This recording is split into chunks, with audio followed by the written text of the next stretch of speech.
Let's call this meeting to order. I want to ask those who have served Can't see you. in the military or are currently serving to stand and be recognized.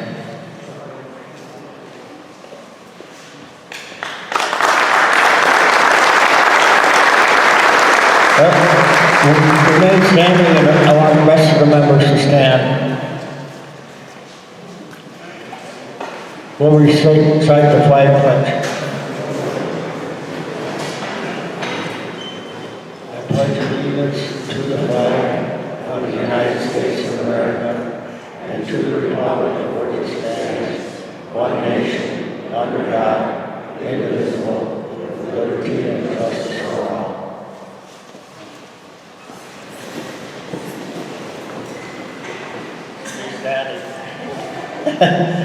National anthem.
The absentee ballots you received in the mail in April can only be counted if they are returned to the office by the deadline of April 28th.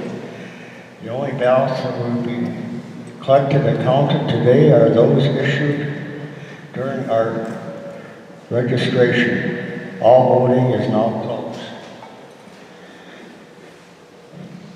The absentee ballots you received in the mail will not be used during this meeting. The meeting day ballots available at the registration were the only ballots to be collected today. Drawings will take place at the end of the meeting. $25 energy credit for registered members in attendance at the Ladysmith meeting or Hayward remote meeting will automatically be applied to your next energy bill. Attorney Niles Berman will act as parliamentarian for today's meeting.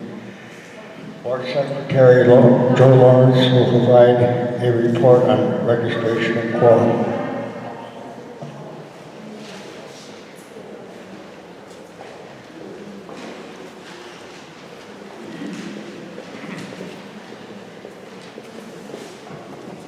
Good morning.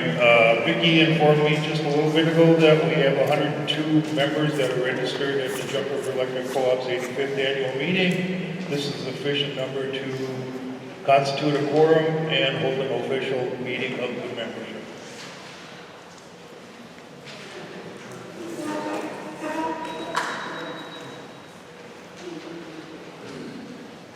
Thank you, Joe. Good morning. So the bylaws provide for the membership to read and approve the notice and proof of mailing of the annual meeting.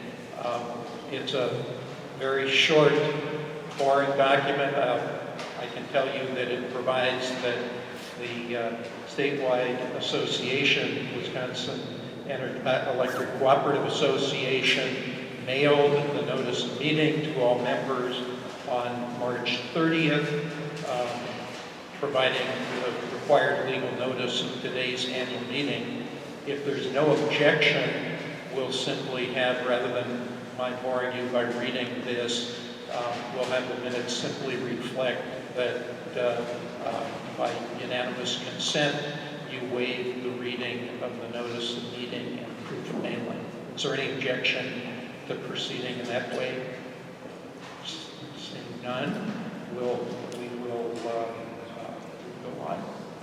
So there are rules of today's meeting on the yellow sheet that you should have received. These were approved and adopted by the Rules and Resolutions Committee pursuant to the bylaw. They meet every year in the winter preceding the annual meeting, and they consider and adopt rules for this meeting. And they also review any member resolutions that have been timely received. And we'll talk about that a little later in the agenda when we discuss the proposed bylaw amendments. And with that, Myron, I will turn it back to you.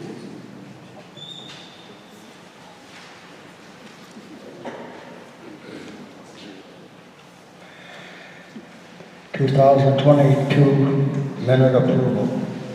Motion needed to approve waiving of the reading of the 2022 annual meeting minutes and to approve as printed in the Wisconsin Energy Cooperative News Magazine. To vote, please raise your yellow flag swags.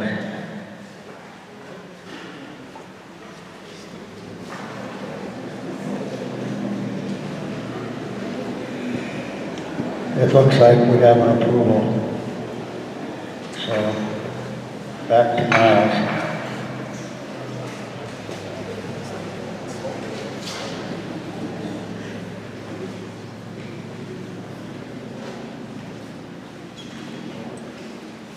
So at this point in the meeting, we always like to let you see the folks, the board members who've been overseeing the management of the cooperative for the past year. They put in a tremendous amount of effort throughout the year. That this is a point of pride for all of us. The fact that the directors of the co-op are elected by you, from you, the membership, on the basis of one member, one vote. It doesn't matter how large your capital credit account is, doesn't matter how large or small a user you are, everybody has the same voice in electing the directors of the co-op to oversee the co-op's operations. So with our thanks, let's introduce to you the directors who have served for the past year. Half of them are in attendance here in Ladysmith, the other half in Hayward.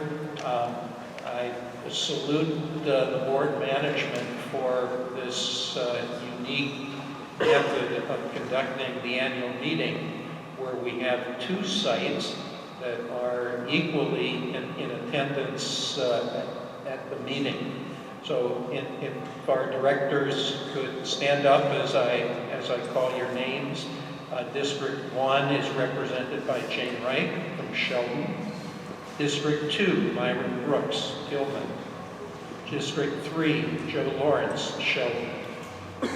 District 4, Terry Carroll, Ladysmith.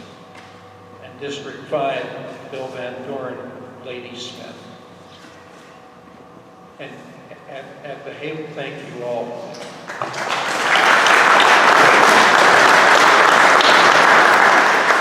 And in Hayward, we have Bill Avery, District 6, Jason Weaver, District 7. And if you all, I can't see you, but those of you at Hayward, if you could, our directors at Hayward, if you could stand as I call your name, that would be great. District 8, Wally Crook, and District 9, Sandy Shara in Hayward. And again, if we could show our appreciation.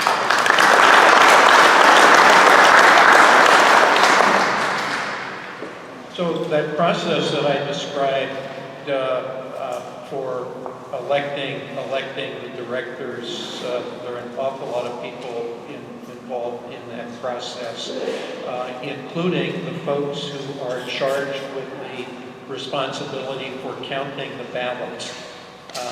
And here in Ladysmith, our folks are seated at the table with Jessica, Doug Dykes, Daryl Doughty, Jerry Geisler, and Gene Ludwigson. So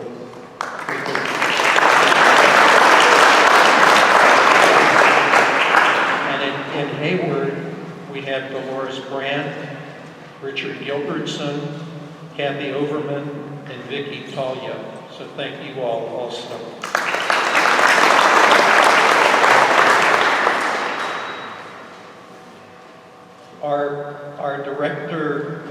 Our director nominees are, this year we have, of course, 3 districts up for election. Districts 3, 4, and 9.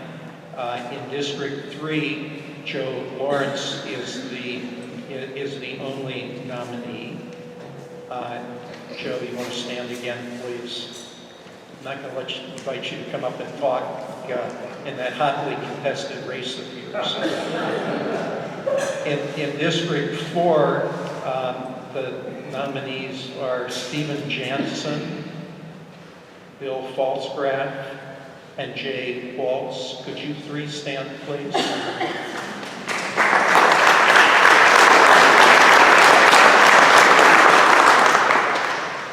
And in District 9, in Hayward, Sandy Shara is the only nominee. Sandy, if you would stand there, please, for a moment for people to recognize you also. Thank you. And let me ask our inspectors, our ballot clerks, if we've got vote totals tallied yet or not. Okay, well, we'll ask Gene as chair of the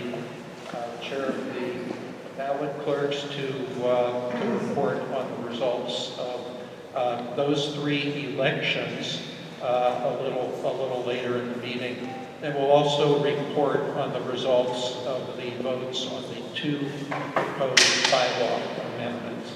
And for now, Myron, I'll call on you for the chairman's report. Thank you.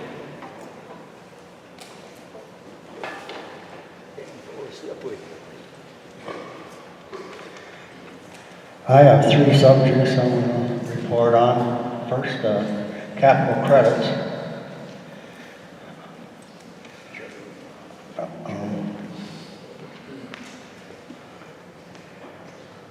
Retiring capital credits is an important part of cooperative business. Jump River Electric will return profits back to its members on the April energy bill. Capital credits range from just a few dollars to actually paying for your energy bill for the whole month, depending on how long you've been a member. Over $330,690 will be returned to members in 2022. Over $9.5 million of capital credits was returned to members over the years of the cooperative. Next subject is scholarships. Education is one of the electric co-op's principles. Following that principle, Jump River Electric has rewarded $266,550 in scholarships since 1984. Scholarship money comes from Federated Youth Foundation, which is funded through unclaimed capital credits. $33,000 in scholarships will be awarded this year. $33 school districts at $1,000 each.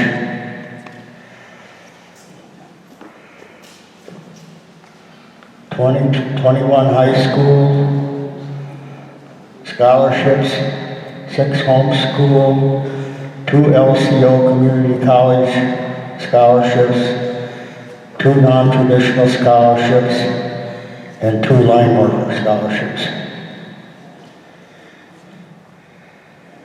The next subject is Community Sense. Community Sense began in 2020 to help members who have suffered a hardship. Your energy bill is rounded to the nearest dollar, which accounts to about $6 per year. Jump River Electric currently has 255 accounts in Community Sense, which amounts to about $103.05 per month. Current balance is $4,574.60. $5,000 is needed to start the program. A committee of Jump River Electric members was formed to help members decide who's in need of help.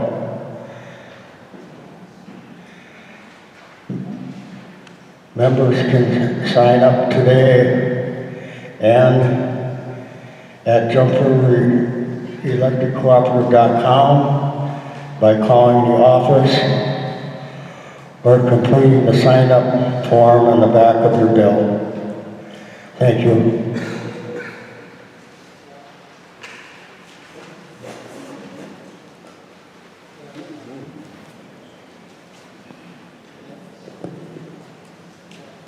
So good morning. First, I want to just start out by thanking everybody for coming today. This is your cooperative, so, member participation is what makes this a great cooperative. So, just thank you all for coming. Start out with the auditor's report. This is something we have an annual audit, so I'll read the auditor's statement on behalf of Jim Helverson from our auditor, Clifton Larson Allen. Dear members, we have audited the balance sheets of the December 31st, 2022 and 2021, the related statements of comprehensive margins, patronage capital, and other equities and cash flows for the years then ended. In our opinion, the financial statements present fairly in all material respects the financial position of Jump River Electric Cooperative Incorporated as of December 31st, 2022 and 2021, and the results of its operations and its cash flows for the years then ended in accordance with accounting principles generally accepted in the United States of America. The financial information in the April 2023 WECA news is consistent with our audited financial statements. So moving forward with my report, looking back on 2022, what a year it was. Hard to believe it's been a year since I stood up here as time went fast, but we were hit with 2 major storms. The first one was in March that greatly affected our Hayward area. Just going through some quick slides of pictures, but just show the amount of damage that our line crew and workers had to battle with.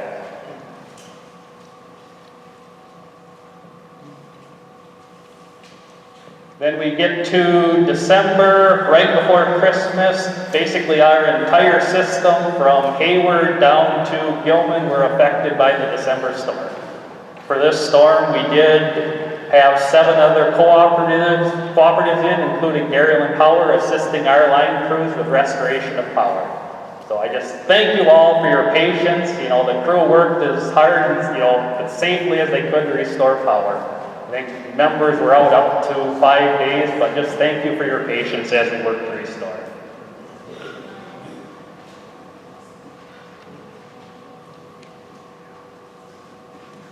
So you might be wondering, what does this actually matter? So just putting some numbers on what those storms and effect they had on our cooperative.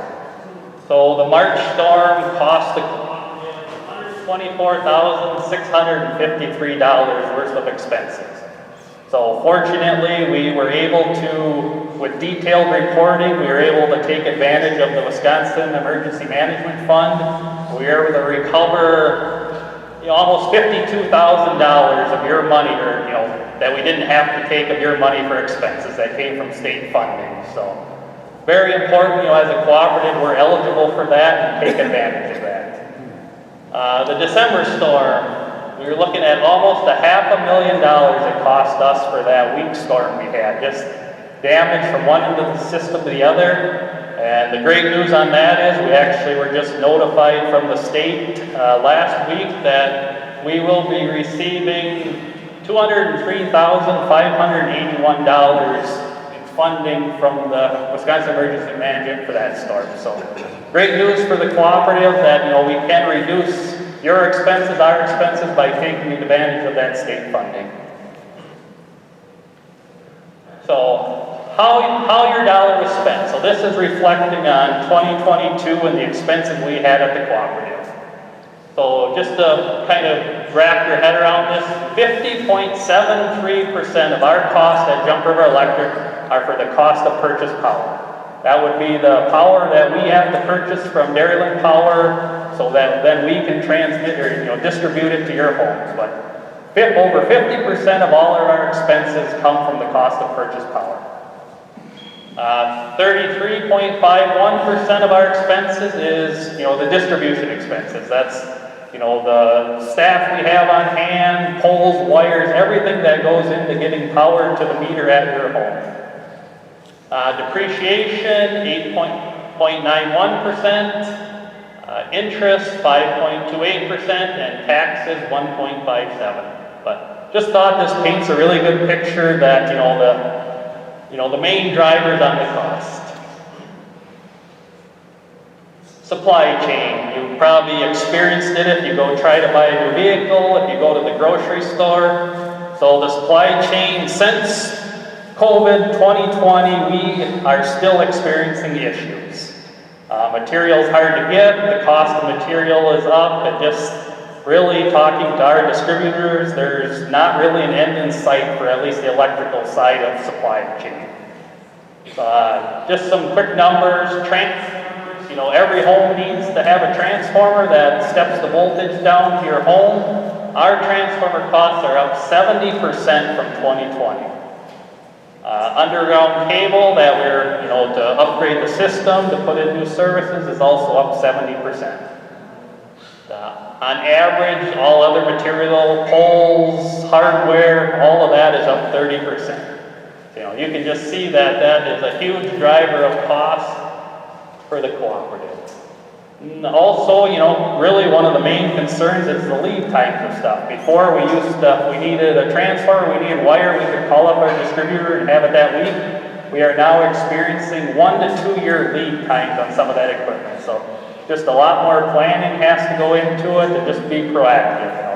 We can't be sitting without any material on hand. A member has an outage, bad transformer, we need to have that equipment so we can go restore power. Why this matters. So just if you look at our expenses, we have more dollars in inventory on hand than we've ever had. This is both due to the amount of inventory on hand, but mostly related to the cost.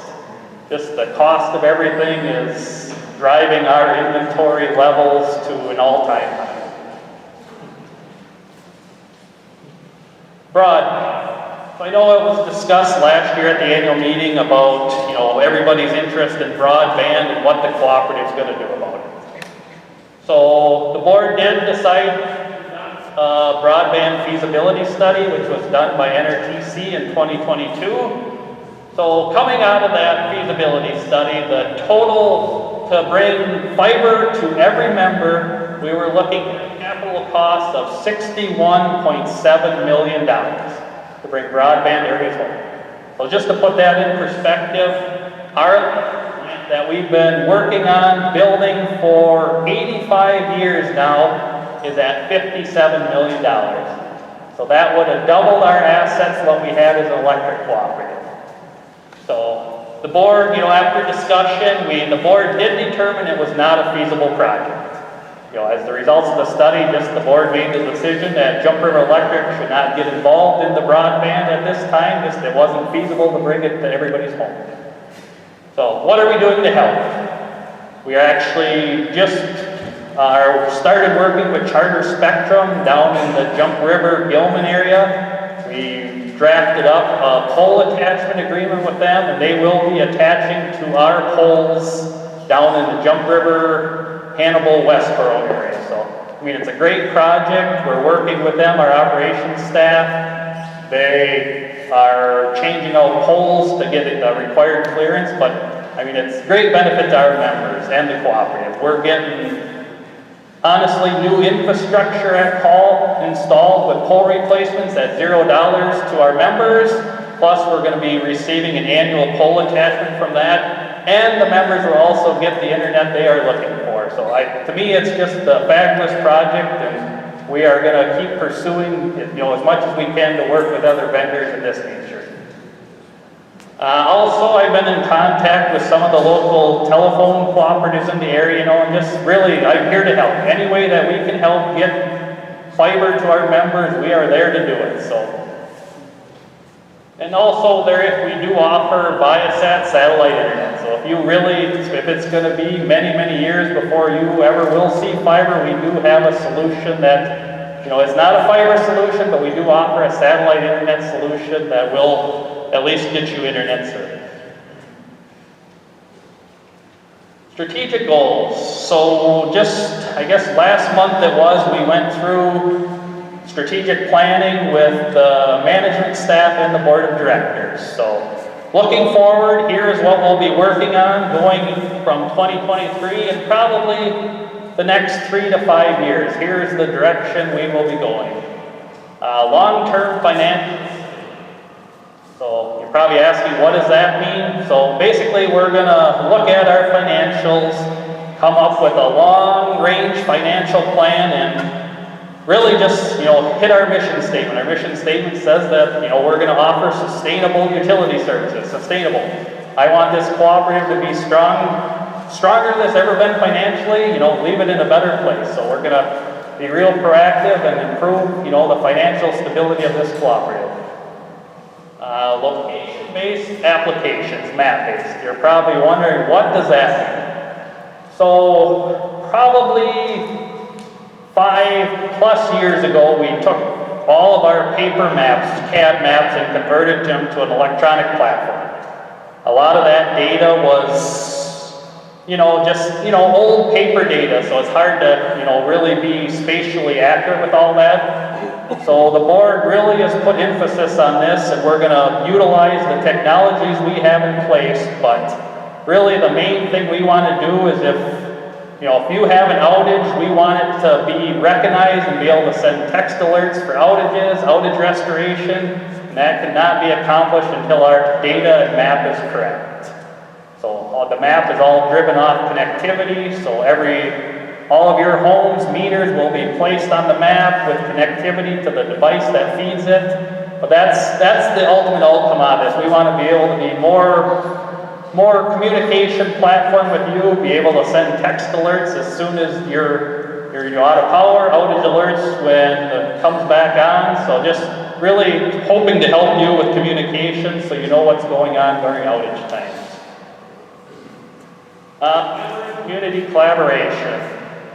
So we want to just, look at the member base, form partnerships where it makes sense. They've probably heard a lot about the infrastructure grants and all that out there. So if there's areas of the cooperative where we can partner with certain member bases and work with them on grant dollars and improving the infrastructure, just really anything. Just, it's your cooperative, so we want to have more member collaboration, and satisfy you. Safety, Safety, number one priority here. So why is it a strategic plan? Just want to put a new emphasis on safety. We're going to look at the culture of safety with employees. We're going to create some new safety policies. Just refreshing our safety here that everybody goes home safe at night.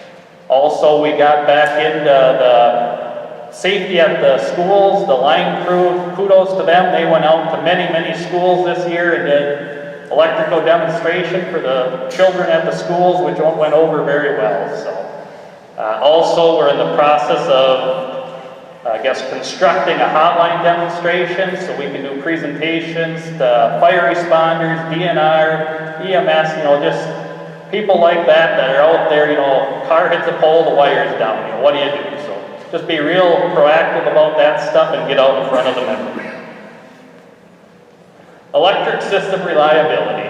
So just as you're aware, our system is very heavily wooded in certain areas, so we're going to just kind of reevaluate our electric reliability. Major storms, they're going to happen. They're out of our control, but around this area, if you live around here, you'll see that we have Zeeley's Tree Service doing a lot of vegetation management. So we're just going to be real active on our brushing, vegetation management. We're going to look at areas if it makes sense to go underground with some lines, but just really work at improving reliability to the members. So with that, I guess I'm going to jump into employee milestones. So they're the ones that really make everything happen. They're the ones you guys call in, talk to, the ones you see out in the field. So Jordan Barrett, he is 5 years. He is our operations manager, so stand up in the back there. Kelvin Wiener, he is the line crew foreman up in Hayward. He has also been here for 5 years now.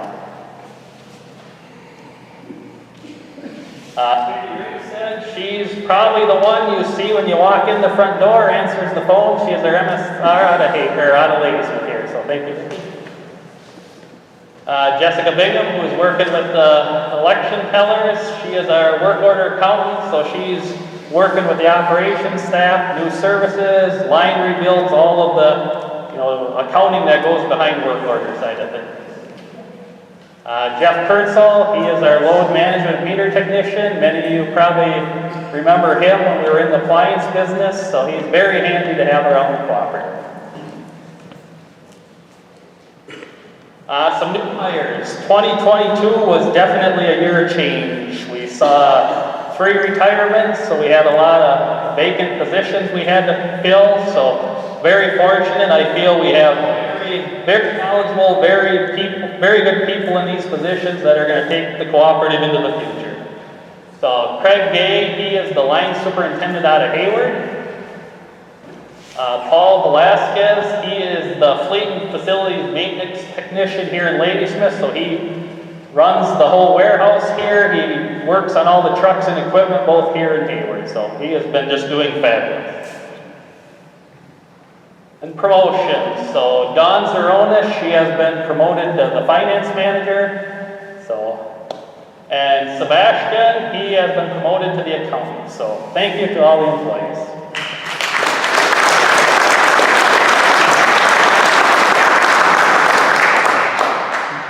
So many of you know Jerry Carroll has been serving on the board for, I guess, 8.5 years now, because we used to have the annual meeting in October, so it makes 8.5 years now. But Jerry has been a member of this cooperative for 44 years. He was the chairman for 3.5 years, so really just wanted to, congratulate Jerry. He is not seeking re-election, but he came into this cooperative during some very difficult times, and really, I don't think we'd be where we are today without Jerry. So if I could ask Jerry to come up and present a plaque to him, but thank you, Jerry, for your service.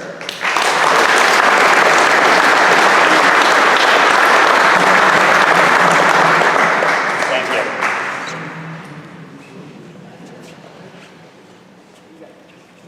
Thank you.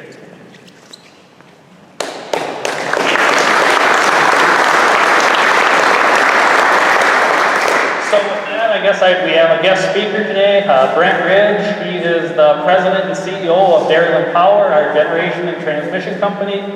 Brent has been with Dairyland since July of 2020 and just really brings a lot of experience to the position. So I think you will appreciate what Brent has to say today, and thank you.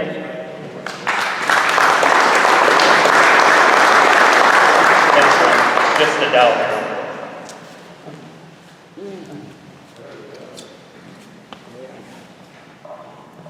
Well, thanks, Kurt, and good morning, everybody. It's always a pleasure to meet with our members.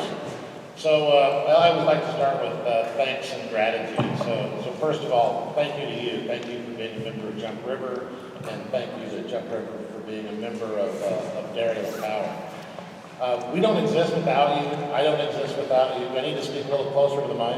Yeah. All right. Is that better? All right, good. That's for sure. Oh. We're not going to go there, Niles. All right, so I want to thank our teammates at Dairyland, and Kurt mentioned a few of them that came up and helped during the winter storm. But I have a teammate with me today, Phil Moyleen, if you'd raise your hand, current Chief Financial Officer for the last decade, retiring on July 14th. So here in the next couple months, one of the annual meetings, one of the member board meetings will be his last, but he has been an amazing teammate and partner for me in my first 3 years here. So I'd love to give Phil a round of applause for his work.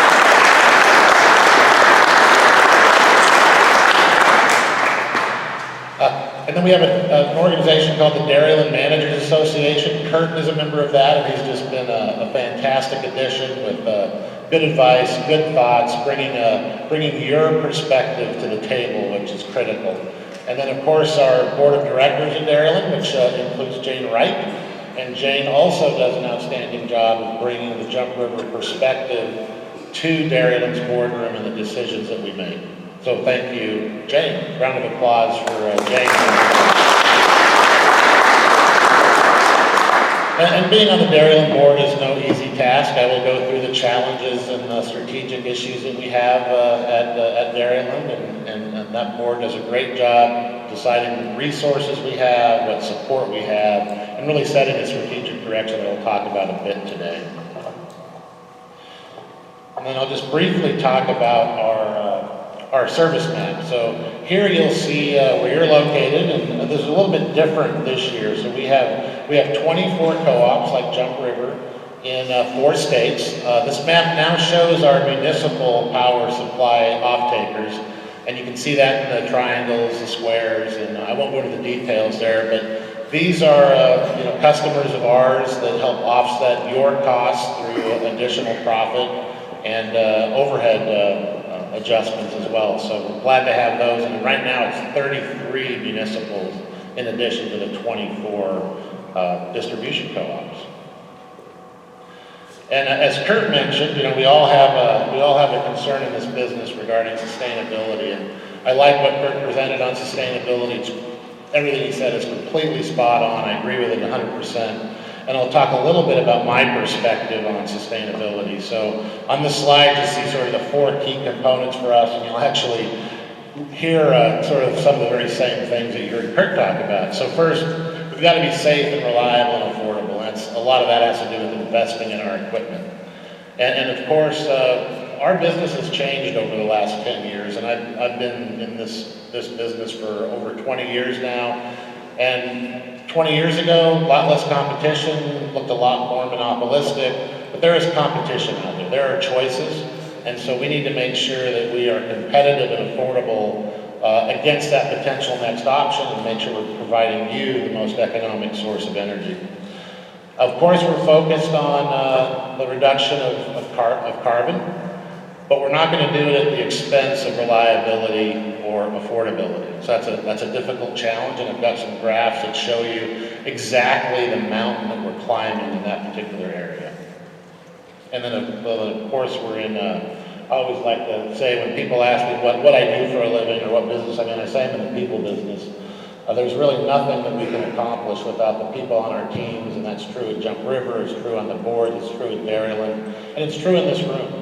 As member owners and part of the team moving forward, it's all about the people, and nothing we get done is done without the efforts of people. So one of the things I like to do is look at the industry and see what is going on, what can we learn from other spots before the problems enter our area. So when I look at safety, is always going to be our #1 priority, and then there's safety, there's reliability and affordability. And when we talk about reliability, it is an absolutely critical component of what we're doing, and it's right up. Safety is just barely first, and then reliability is right there second. And we're seeing things change in our business. It's challenging reliability. And, you know, when I think about who owns reliability, it's us, it's Kurt and I, it's the boards of Dairyland and Jump River. But it's also policymakers, FERC, the Federal Energy Regulatory Commission, and even EPA is becoming a stronger policymaker in what we do going forward. So in December of 22, Kurt and I did not coordinate our presentations, but when you see that what happened here in December, that happened all over our service territory. It happened all over the nation. There were 9 states that saw blackouts, and not just rolling blackouts. These were system-driven reliability blackouts to keep from having an overall system failure. So those happened primarily in the Northeast. But how close are we to doing that here? And one of the paths to creating that problem is the early closure of baseload resources, the 24/7 resources that are online, like natural gas, fossil fuel, and nuclear. I don't know that we should be closing down any nuclear plants, but I'll talk about that in a minute. But there's a significant challenge to the integrity of the grid. These large baseload plants have to be available. They have to be running to support grid reliability. And so I want to share with you some graphics. So on this slide, this is winter, December 19th through the 25th. Kind of matches up to your dates, Kurt, in at least one of the events. And I'm going to work from the bottom to the top. And so this is the actual data from the MISO system from Canada to Louisiana. And I want you to think about it in terms of what is the mountain we have to climb to get to a fully carbon-free portfolio. Because we'll watch the news, we'll listen to policymakers, and they'll say we're going to be carbon-free by, and you can insert 2035, 2040, 2050. But what I want to show in these next 2 graphs is what is it going to take to get there? What is the challenge? And so starting from the bottom, you'll see some yellow lines. I think you might see yellow lines. There's little blips there that are yellow. That's the solar in the entire system. On top of that is stacked the green, which is the wind in the system. And this is very high wind production for the system from Canada to Louisiana. So this is very high wind. It's like the maximum wind installed. Well, the lavender color to the top, that is nuclear, coal, and gas. Nuclear represents about 10%, so the other 76% is being generated by fossil fuels. And so how do we go from today, 76% of fossil fuels on a critical day in our service territory, how do we go from that to net zero or zero carbon dioxide output? It's a significant challenge. We think the industry's up for it. We think it has to be done over a longer period of time. And you'll see in upcoming slides that renewables are critically important for us as well. So that was winter. This is summer, and it's sort of an entirely different challenge. On this slide, you see the solar a little bit better. You can see the solar increases just a bit. But you'll also see that the green is not quite as high. We don't get as much wind in the summer. And keep in mind, our wind power is off to the west in Minnesota and Iowa for the most part. But what happens in the summer is you have a much higher peak. You actually have peaks that are probably 20% higher than what we see in the winter. And so you even see a higher percentage. You'll be seeing 80 to 82% of the generation coming from fossil fuels. And so when I look at these 2 graphs, the challenge in front of us is how long will it take for us to transition from, let's say, 80% during those peak days? Because another critical thing to think about when you talk to folks, we don't build for the average day. Dairyland and Jump River, we build for the difficult days. We build for the super hot days, the super cold days, because we can't afford to be shut down, particularly in the upper Midwest during either of those time frames, given the high temperatures and the low temperatures. It becomes dangerous at that point. And so just keep in mind when you think of the challenge, think of these slides and what we have to get rid of, the coal and the gas, and then think about how do we replace it, and how do we replace it on a 24/7 basis. And I'll talk a bit about our plan regarding that going forward. So one of the challenges we have is price stability and affordability. You'll see price fluctuations in your bill, you'll see PCA PCA credits, power cost adjustment credits, you'll see power cost adjustment charges for Jump River. We at Dairyland are probably the primary cause when you see them. And one of the causes for that is the natural gas price. The system we're in, MISO, the Mid-Continent Electric System, what they do is they take everybody's energy being produced and distribute it equitably around the system. That price is basically set by the natural gas price. And so here you can, the only purpose of this slide is to show you how widely it varies over the last 25 years. You can have very long periods of reasonably low prices, which you can see in that dip.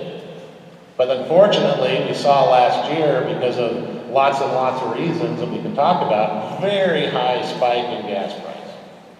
And that drives up the entire footprint price of the MISO system, and then we see higher prices. This year, we had a higher budget based on last year. We're seeing lower gas prices, but driving down costs. And so over the course of this year, you probably will see lower bills going forward.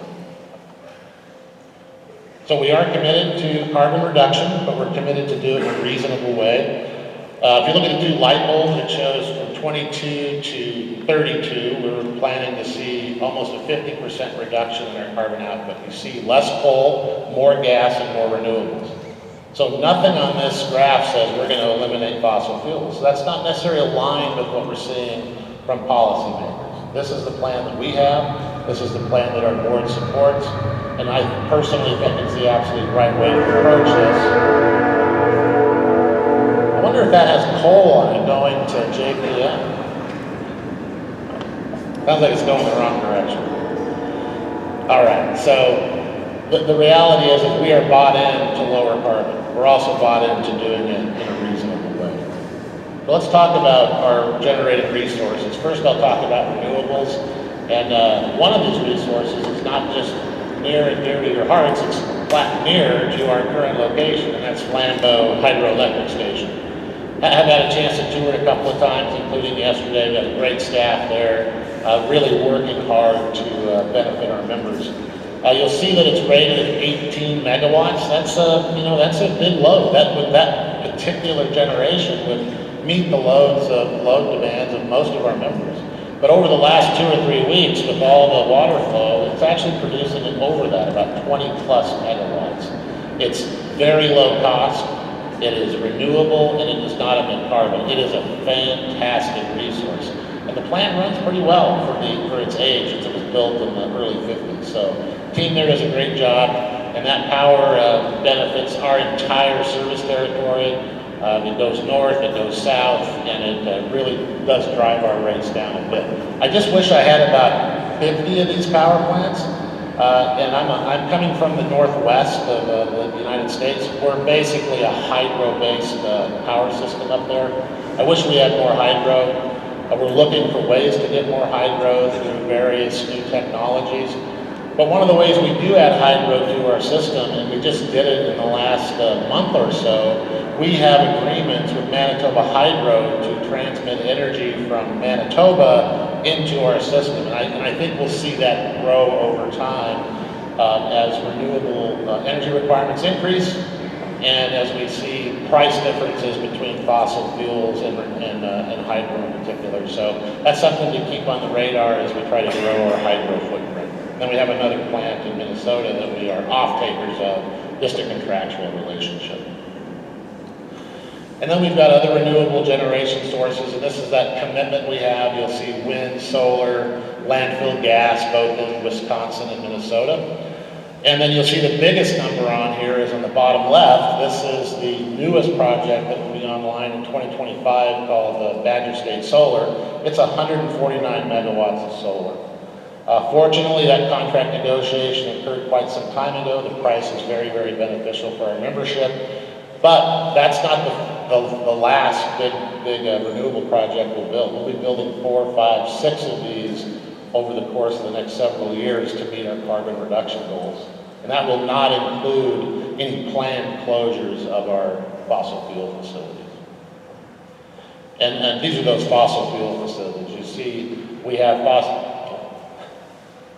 Phil's in front making sure I advance, so as always, a great teammate was going like this, and I did hit the right button, so thank you, Phil.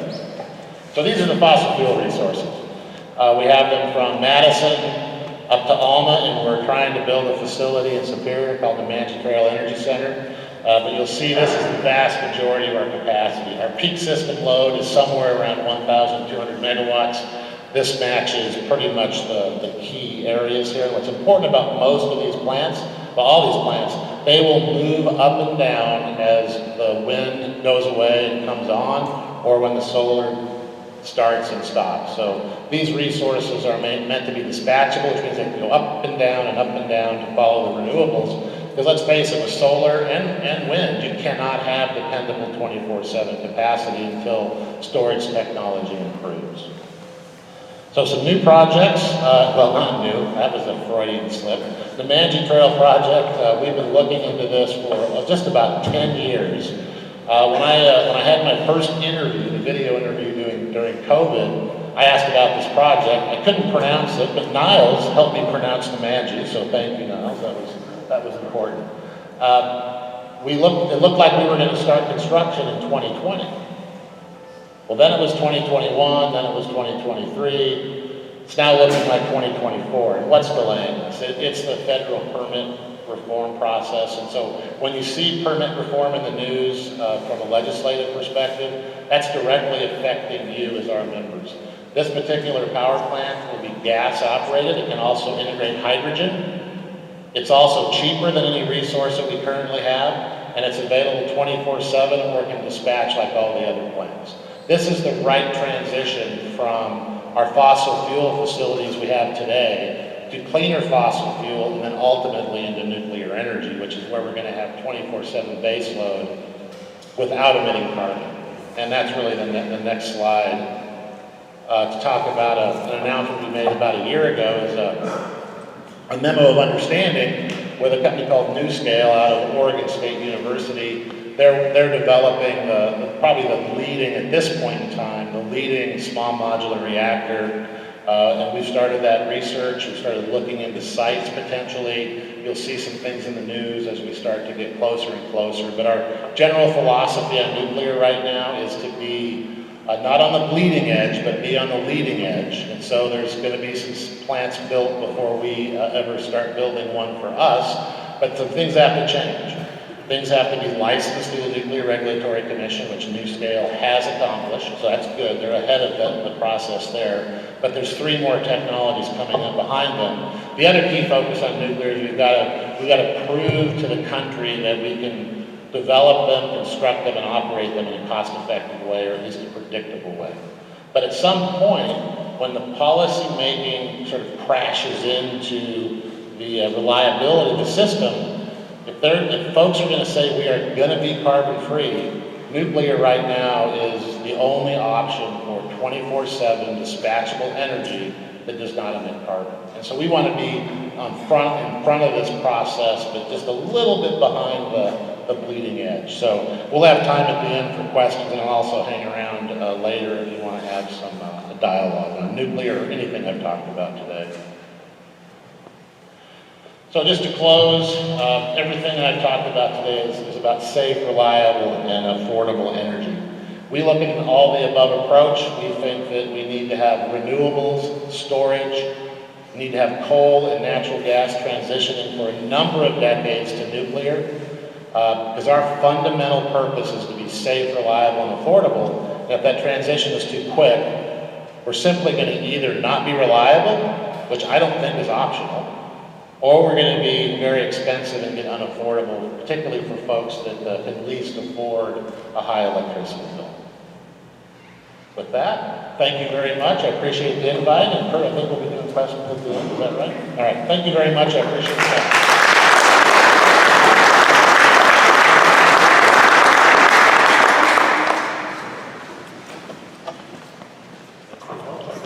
Thank you, Brent. Gene, do you want to come forward with the election and amendment results? So Gene was, he didn't move quickly enough. He was elected chair.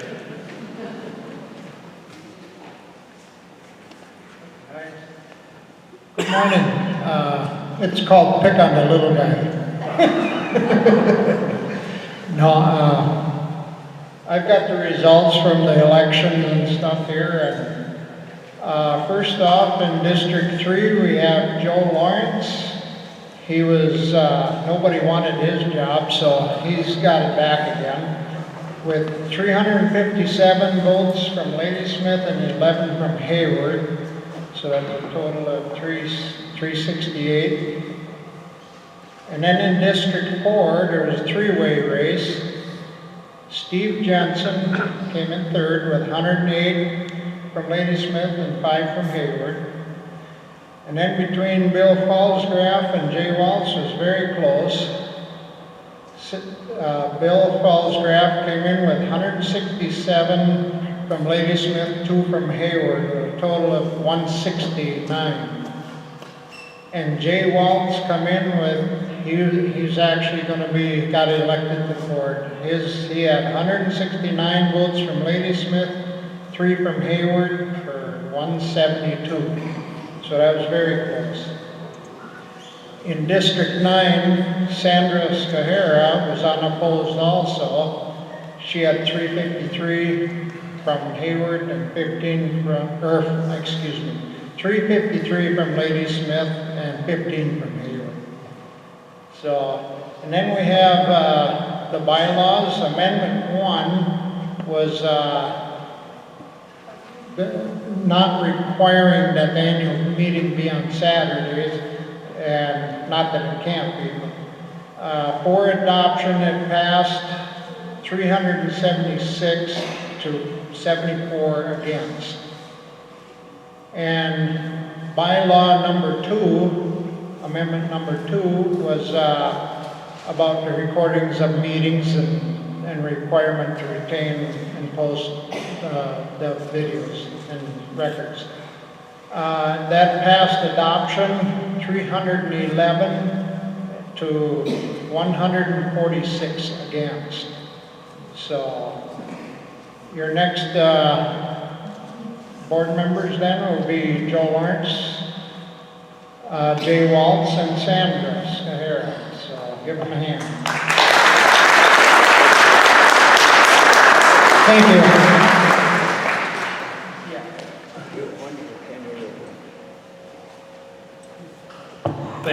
Thank you, Gene, and all of our tellers at both sites for their work. Just a couple of quick comments about the report you just heard. When Gene presented the results of the Ladysmith balloting, that also included all of the online votes. So that's why you heard a much larger number for Ladysmith than for Hayward. Second comment, the second comment is you heard that the one race was quite close. So those ballots were recounted 2 and 3 times just to make sure that they got that correct. Finally, it's been the practice to retain ballots for 30 days and then to destroy them. We will plan to follow that usual practice unless you give us any different direction this morning. So with that, turn it to you for the Q&A. Thank you.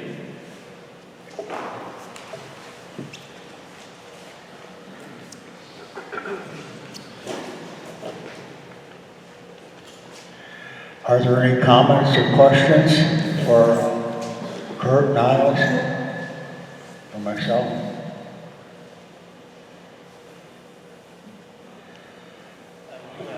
No. Okay. So I do have a written question from Hayward, from Nancy Bauer. Is there any progress towards creating a solar garden in the area? So to answer your question, we are exploring our options with that, especially now with the direct pay incentives, the infrastructure bill grants. We actually just last board meeting discussed, what option we want to go. So I'm not sure what the time frame is, but we are exploring our options for doing probably not a community solar, but like a large scale 1.5 megawatt solar array somewhere in our service territory. Or at least partner with, somebody that would like to do one, and we would do a PPA, but something of that. We are exploring our options. Any other comments or questions? With that, let's move on to unfinished business.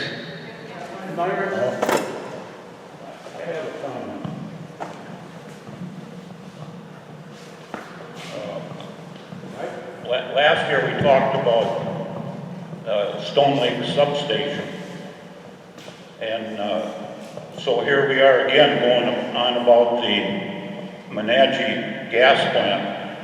And I'm wondering what has PUC said about it, Minnesota Utility Commission. Where do they stand on it?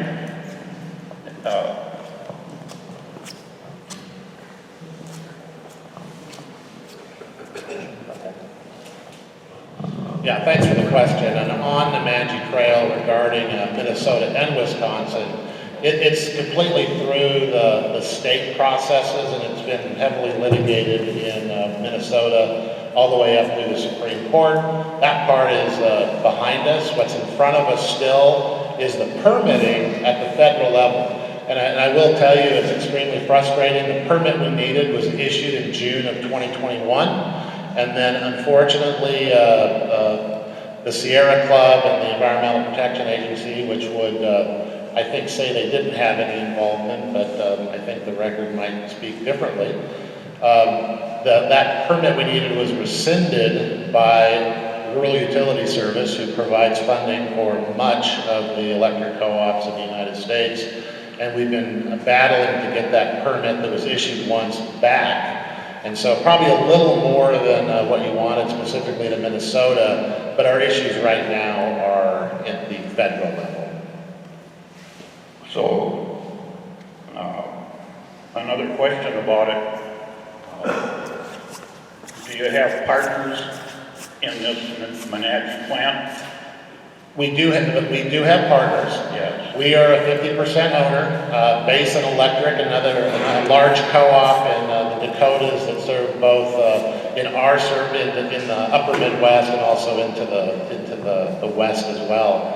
And then Minnesota Power is an IOU in Duluth that is also partners with us. So we do have an opportunity to spread the risk around, and the site control, the ownership of the site control is Minnesota Power. They will be the operator of the plant. However, we have significant oversight ability in that operation. And so now all three participants in the plant now have connections to Manitoba Hydro.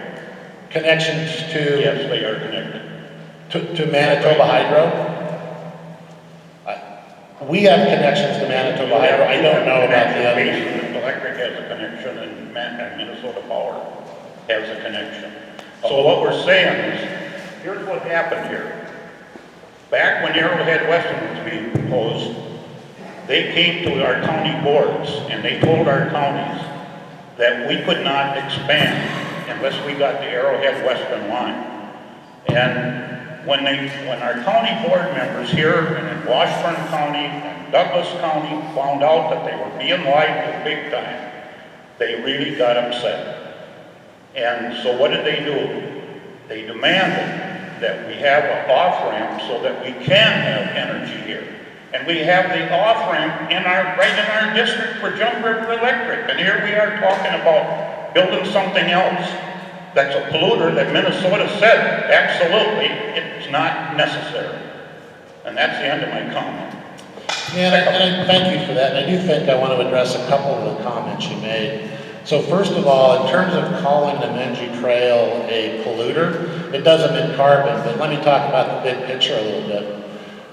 When we build the Nemadji Trail, that means we can burn less coal at our other coal facilities. And so the Nemadji Trail, if built, will reduce the carbon output in the upper Midwest by about 1 million tons of carbon dioxide. And so if we don't build the Nemadji Trail, we then have to provide that baseload energy in a different way, which would be through our JPM coal plant and our Weston plant. And so I absolutely understand your frustration in terms of local politics and other resources.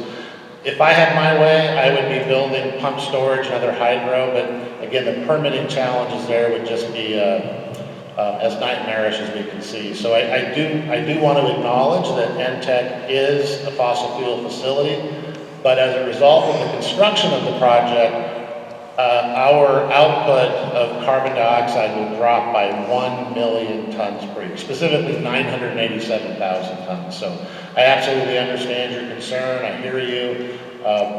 I do believe that the Nemadji Trail is a really net positive for emissions in the upper Midwest. So appreciate it.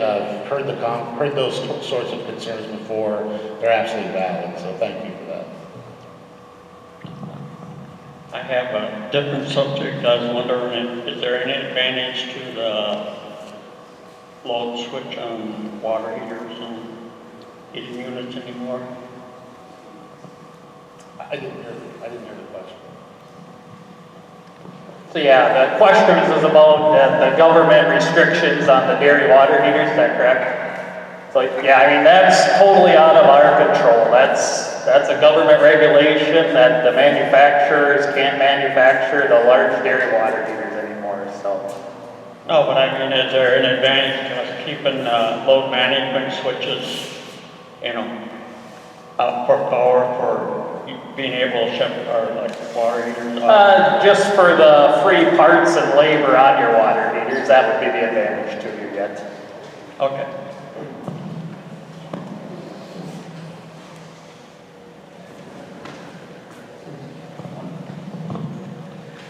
I want to say thank you, Kurt and employees. You guys do a phenomenal job. When we were out with power, I had people from different lines coming to our house for weeks, and we were able to help them out. But I was able to brag about Jump River Electric. Thank you so much for your great work. Thank you, Tim.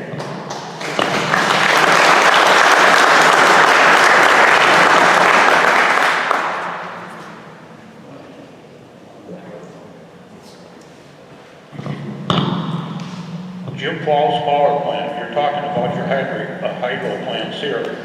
Jim Falls Power Plant was a 11 and a half megawatt plant, the old plant.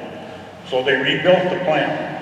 The plant went into service, and from the same amount of water went to 48 megawatts. That's what it was designed to do. It was designed by a company out of Sweden. Okay, as far as I know today, it's never produced less than 52 megawatts. So here, Dairyland has several hydro plants. I wonder about taking the money and putting it in something like new technology. These turbines that they put in here increase the same amount of water 5 times practically. Yeah, we've recently, and I say recently before I came here, made efficiency improvements to the Flambeau hydro facility to maximize the output of that plant based on the head differential we have and the flow through the Kaplan turbine.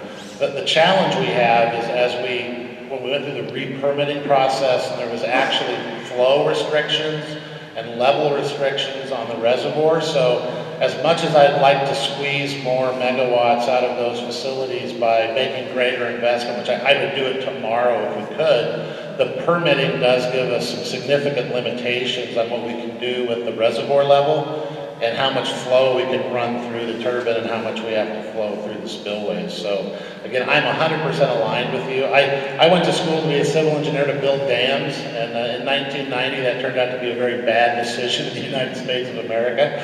So right now everything we're doing is fighting to keep the hydro we have and actually have it be considered renewable energy against these renewable energy targets. So I love these questions because I am a fan of hydro, and if I could snap my fingers and have 1,000 megawatts of hydro, I'd do it tomorrow. And I got to apologize, I'm not familiar with the plant that you were referencing earlier. Thank you.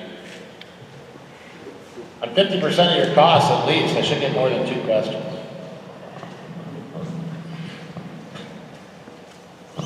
You're a power plant up by Superior. What's the main holdup in the EPA right now?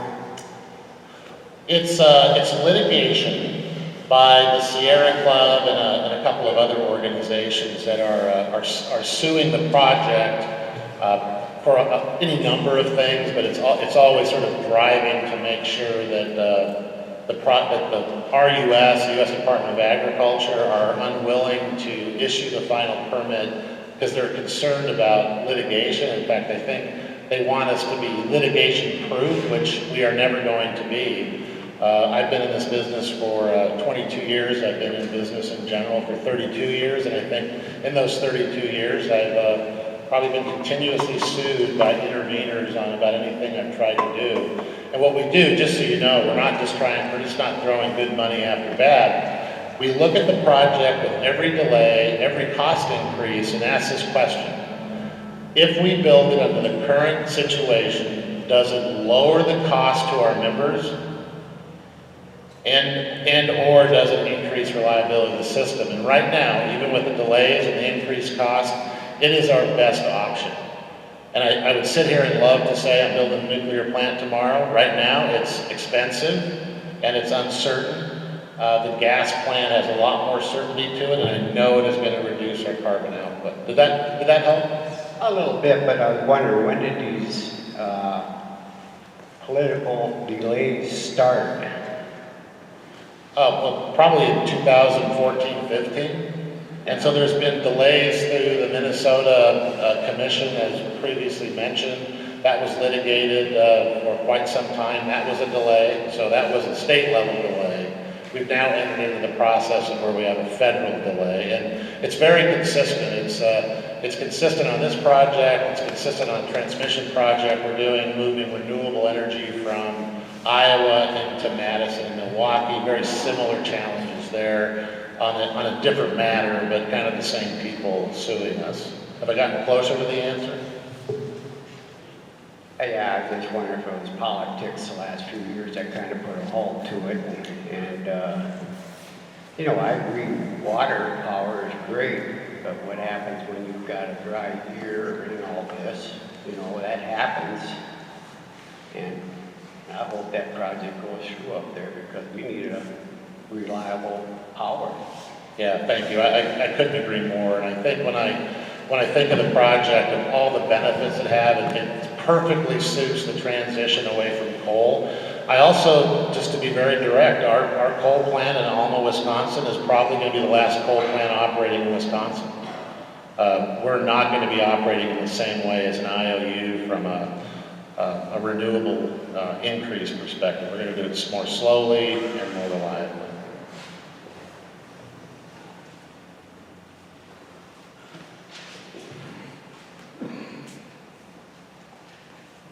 Okay. Thanks everybody. I appreciate it.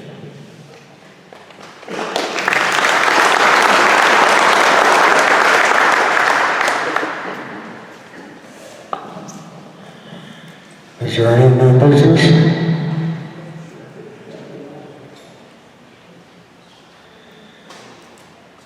Well, it's done. It's time for the prize drawings.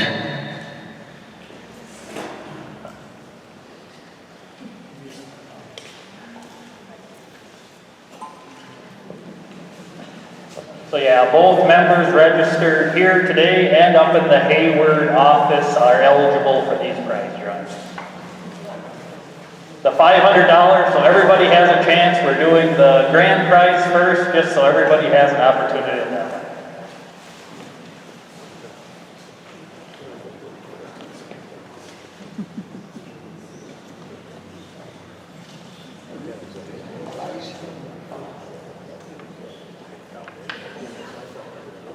The grand prize, $500 energy credit, goes to Otto Butterfield. You have to be present when it's on it.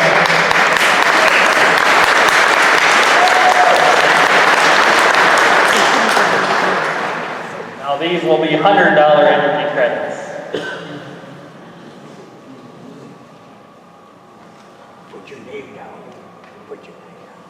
Jerry Geisler.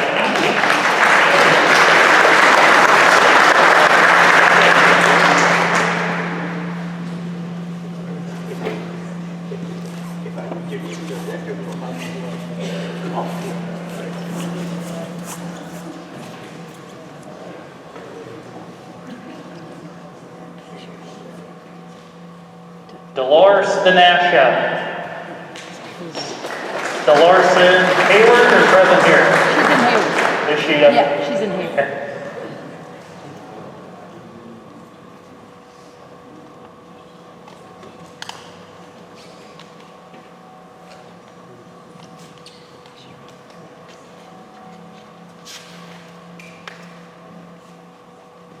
G. Ludwigson.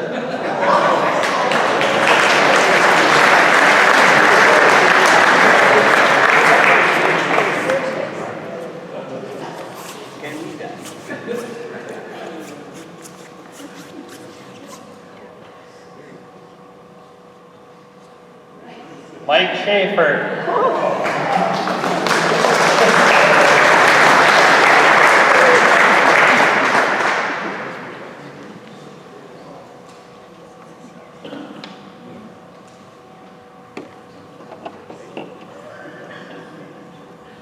Mark Bussey. Right there.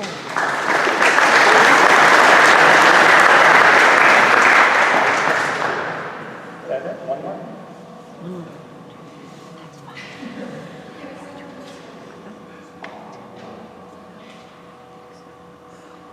And Sam Stewart.